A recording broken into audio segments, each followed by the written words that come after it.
Bismillahirrahmanirrahim. Ya ayyuhal muzammil, hai al-muzammil. Muzammil itu adalah salah satu di antara sekian banyak nama Nabi kita sallallahu alaihi wasallam. Dalam kitab Dalailul Khairat ada 201 nama Nabi kita, di antaranya adalah Al-Muzammil. Hai Muzammil. Muzammil itu artinya adalah orang yang berselimut.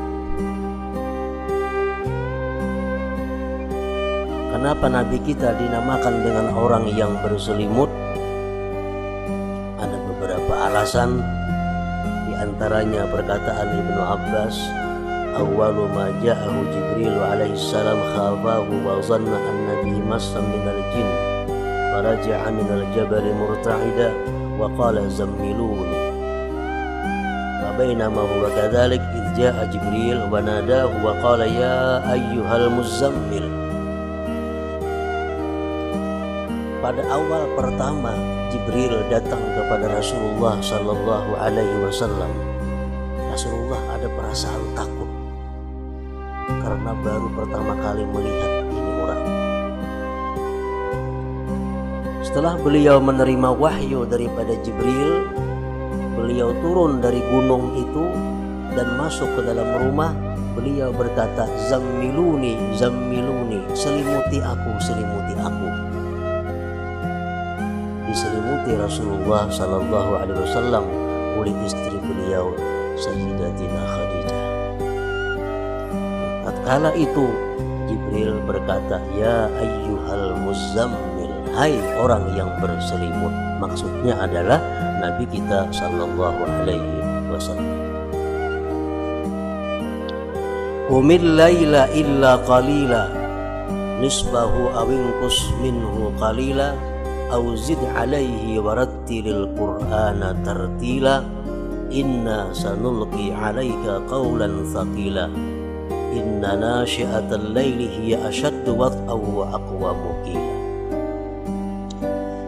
Qumil laila, sembahyanglah engkau di malam hari. Sembahyanglah engkau di malam hari. Malam itu mulai maghrib sampai subuh. Apakah semalaman sembahyangnya? Qumil laila, sembahyanglah kamu di malam hari. Illa qalila, kecuali sedikit yang kamu tidak sembahyang. Ada sebagian besar malam diisi dengan sembahyang.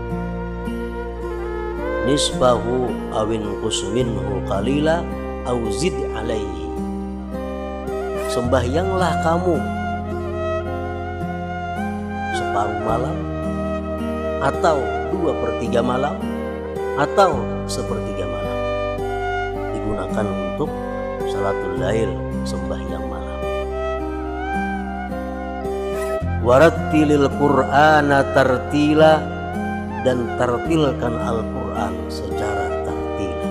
Bacalah Al-Quran dengan cara tartil, dengan cara perlahan-lahan. Karena dengan bacaan tartil seseorang akan bisa memahami dan menghayati makna yang terkandung di dalam Al-Quran itu.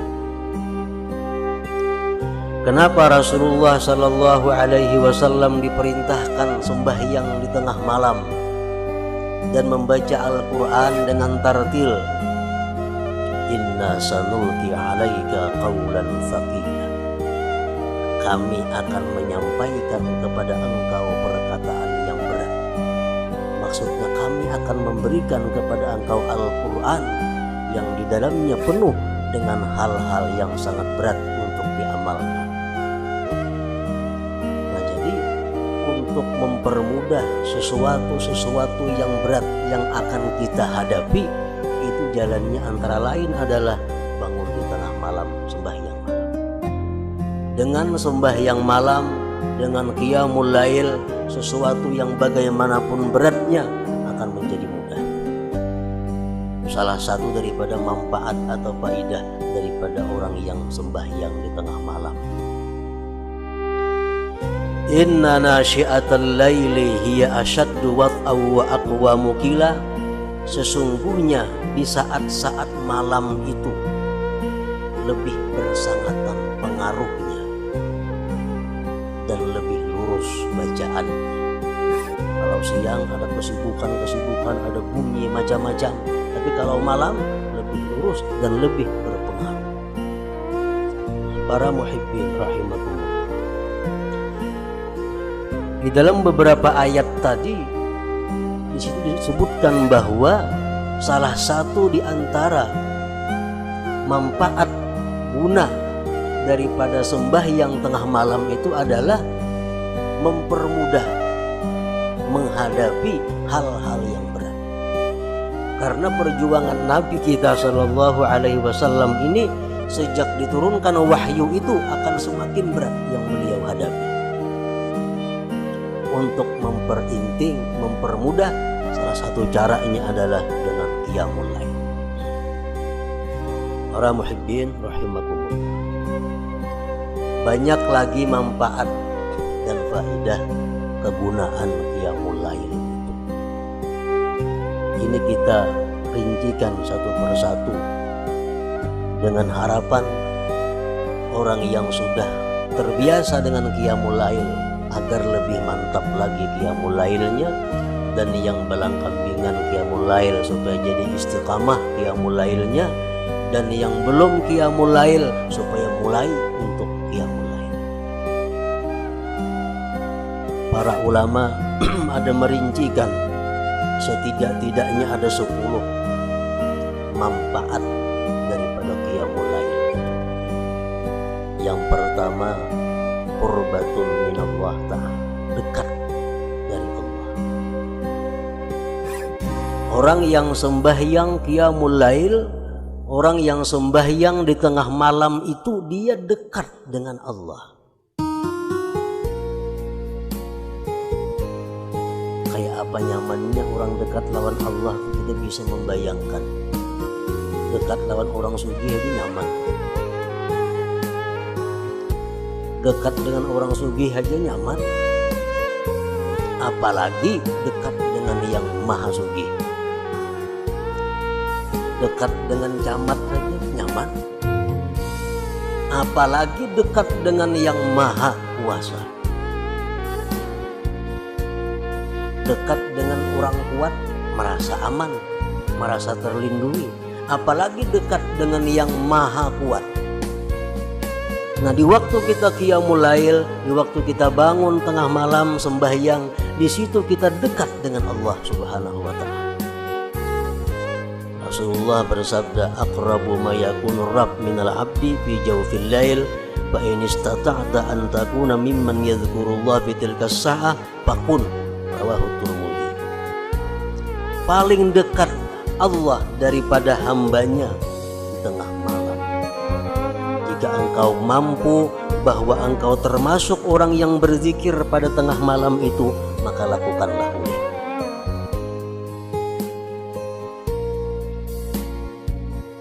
Yang kedua, takfirus sayyi'at, menebus dosa-dosa, menghapuskan kesalahan-kesalahan. Dengan 2 rakaat sembahyang di tengah malam, tidak sedikit dosa-dosa kita yang dihapuskan Allah Subhanahu wa ta'ala. Yang ketiga, manhatun anil ismi, menjaga diri daripada dosa. Orang yang istiqamah qiyamul lail, dia jauh dari dosa, terpelihara daripada dosa, semacam jadi perisai dirinya daripada perbuatan-perbuatan yang maksiat. Rasulullah SAW bersabda, alaikum bi qiyamil lail fa innahu da'bu salihin qablakum wa qurbatun ila rabbikum wa maghfiratun lis-sayyi'at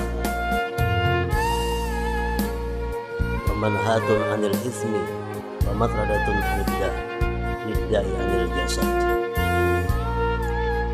Nabi kita lazimi qiyamul lail, lazimi. artinya gawi terus menerus. Karena itu adalah kebiasaan orang-orang saleh yang dahulu. Dan itu merupakan pendekatan kepada Tuhan dan penebus daripada segala macam kesalahan dan dosa. Yang keempat, matradatun lidda anil jasad. Qiyamul lail itu berfungsi, berguna juga untuk menolak penyakit. Penyakit apa? Allah mengetahui.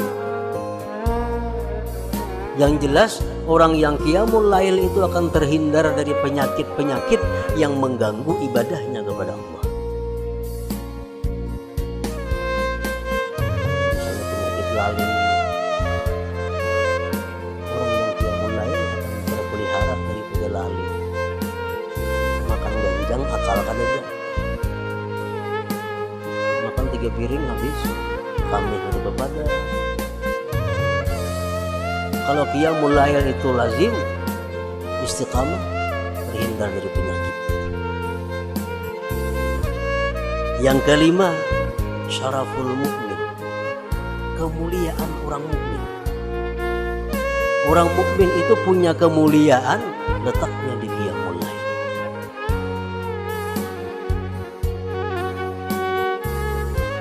Jibril alaihi salam pernah berkata kepada Rasulullah sallallahu alaihi wasallam, ujar Jibril, ni'mar rajul ibnu Umar law kana yusalli bil lail.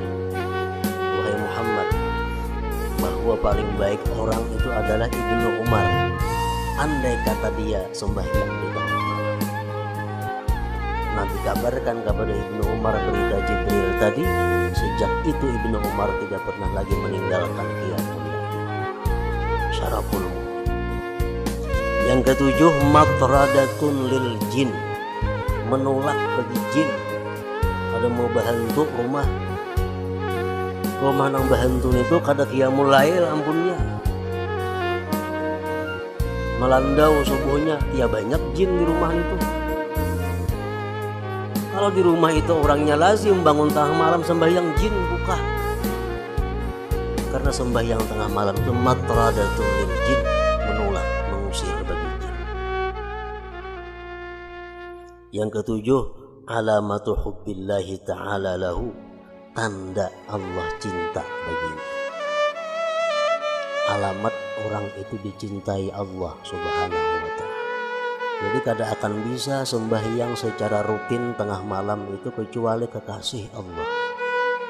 Kecuali kekasih Allah. Rasulullah SAW bersabda, salasatun yuhibbuhumullah wa yadhaku ilaihim. Ada 3 orang yang Allah cinta kepada mereka dan Allah tertawa bagi mereka. Ridha artinya Allah senang. Di antara yang 3 itu adalah walladzi lahum ra'atun hasanah wa firasun layyinun hasan fayaqumu minal lail fayaqulu yadharu syahwatahu wa yadhkuruni. Rawahu Tabarani. Salah satu orang yang dicintai Allah dan Allah ridha kepadanya, seorang laki-laki yang mempunyai istri yang bagus, ranjang yang lembut dan baik. Di tengah malam dia bangun sembahyang. Allah berkata, ujar Tuhan, dia tinggalkan syahwatnya dan dia menyebut aku, dia mengingat aku. Yang kedelapan, tanda manfaat daripada qiyamul lail, nailur raja wal amnu mimma yakhaf. Dia akan mencapai apa yang diinginkan dan dia akan selamat dari apa yang ia takutkan. Rasulullah SAW bersabda, Innallah la yadhaku ila rajulin qama fi lailatin baridah min firashihi wa lihabihi wa lizarihi fatawadda'a thumma qama ila as-salah fa yaqulu Allah azza wa jalla malaikatihi ma hamala 'abdi hadha 'ala ma sana fa yaqulun rabbana raja'a ma 'indak wa shafaqatan mimma 'indak wa yaqul fa inni qad a'taituhu ma raja' wa amantuhu mimma yakhaf. Rawahu Ahmad. Allah tertawa, Tuhan tertawa, artinya senang. Allah sangat senang kepada laki-laki yang bangun di tengah malam yang dingin dari hamparannya, dari selimutnya, dia berwudu sembahyang. Allah berfirman kepada malaikatnya, apa yang mendorong dia bisa demikian itu? Ya Tuhan, malaikat Muhammad, kenapa ini bisa kayak itu? Hari dingin, selimut Anda bangun. Ya malaikat, wahai Tuhan, ini itu mengharap dari sisi Engkau dan takutan azab Engkau. Allah berkata, aku akan berikan apa yang dia cita-citakan dan aku amankan dia dari apa yang dia takutkan. Ini faidahnya dia mulia. Yang kesembilan, nailu thawabil akbar la ya'lamuhu illallah. Orang yang sembahyang tengah malam itu dapat pahala yang sangat besar yang tidak bisa tahu hitungannya kecuali Allah. Seapa besarnya pahala orang sembahyang 2 rakaat di tengah malam itu? Rasulullah bersabda, salatun fi masjidi hadza tu'dalu bi 10,000 salah. Sembahyang di masjidku yang Nabawi, tu'dalu bi 10,000 salatin, disamakan dengan 10.000 sembahyang. Sembahyang di masjid Nabawi sama dengan 10.000 di masjid lain. Wa salatun fil masjidil haram tu'dalu bi 100,000 salat. Sembahyang di Masjidil Haram disamakan dengan 100.000 sembahyang di tempat lain. Wassalatu bi ardir ribat tu'dalu bi alfi salat. Sembahyang di bumi ribat, sembahyang di tempat perbatasan Islam kafir, menjaga negara Islam, orang-orang yang menjaga agar orang-orang kafir jangan masuk ke kampung kita. Sembahyang sembahyang di sana pahalanya sama dengan 2 juta kali sembahyang di tempat lain. Wa aksaru min zalika kullihi, dan yang lebih banyak dari yang demikian seluruhnya, ar-rak'atani yusallihima al-'abdu bi jawfil lail la yuridu bihima illa ma indallah azza wa jalla. Rawahu Ibnu Hibban. Lebih banyak daripada yang demikian itu sembahyang 2 rakaat di tengah malam semata-mata karena Allah azza wa jalla. Lebih daripada sembahyang di Mekah, lebih daripada sembahyang di Madinah, lebih daripada sembahyang di tempat ribat. Orang yang sembahyang 2 rakaat tengah malam, kamunya sembahyang 2 rakaat tengah malam, andaknya di Masjidil Haram, buang makin haram.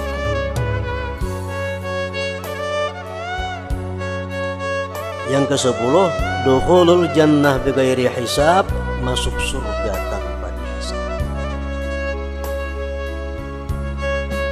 Rasulullah SAW bersabda, yuhsyarun nas bi sa'idin wahid yaumal qiyamah fayunadi munadin fayaqul ainal ladzina kanu tatajaba junubuhum anil madaji' fayaqumun wa hum qalil fayadkhulunal jannata bighairi hisab summa yu'maru bi sa'irin nas idal hisab. Rawahul Baihaqi.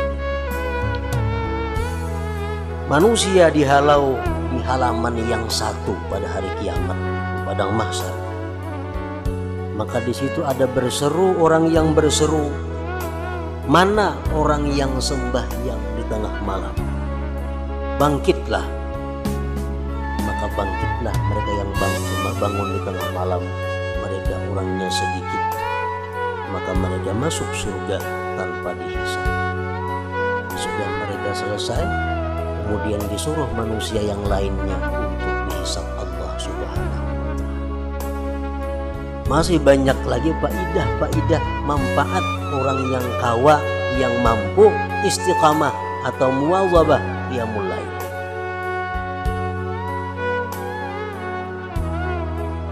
Para muhibbin rahimakumullah, seorang laki-laki pernah datang kepada Al-Hasanul Basri. Dia berkata, wahai Syekh Hasanul Basri, ulun ini guring dalam keadaan sihat walafiat, hendak benar bangun tengah malam itu. Air wudhu sudah disiapkan di higa awak. Saudara ini begitu bangun cap langsung berwudhu. Tapi hingga kada kau bangun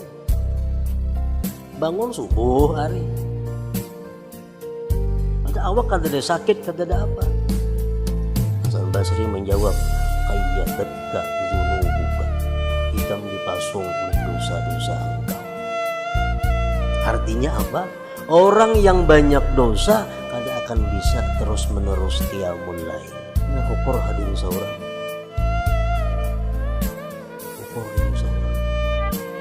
Bila kada kawat terus menerus berarti kebanyakan dosa pada yang baiknya. Kebanyakan dosa. Qayyadat kazunub. Orang yang sembahyang qiyamul lail secara rutin itu adalah alamat hubbillah, tanda dicintai Allah Subhanahu wa ta'ala. Nah, para muhibbin rahimakumullah, itulah permulaan daripada surat Al-Muzammil. Kemudian surat Al-Muzammil ini ditutup dengan ayat wa ma tuqaddimu li anfusikum min khairin tajiduhu indallahi wa khairan wa a'zama ajra wastaghfirullah innallaha ghafurur rahim.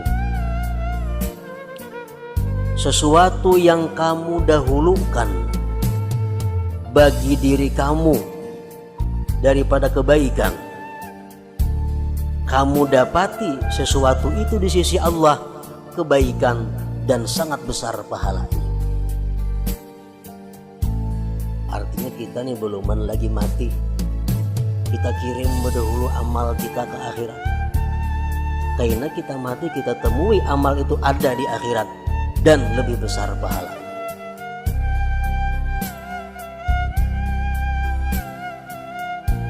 Nah, Ibnu Abbas menafsirkan ini ayat, tajiduhu indallah khaira wa a'zama ajra minalladzi tuakhiruhu ila wasiyatik indal maut.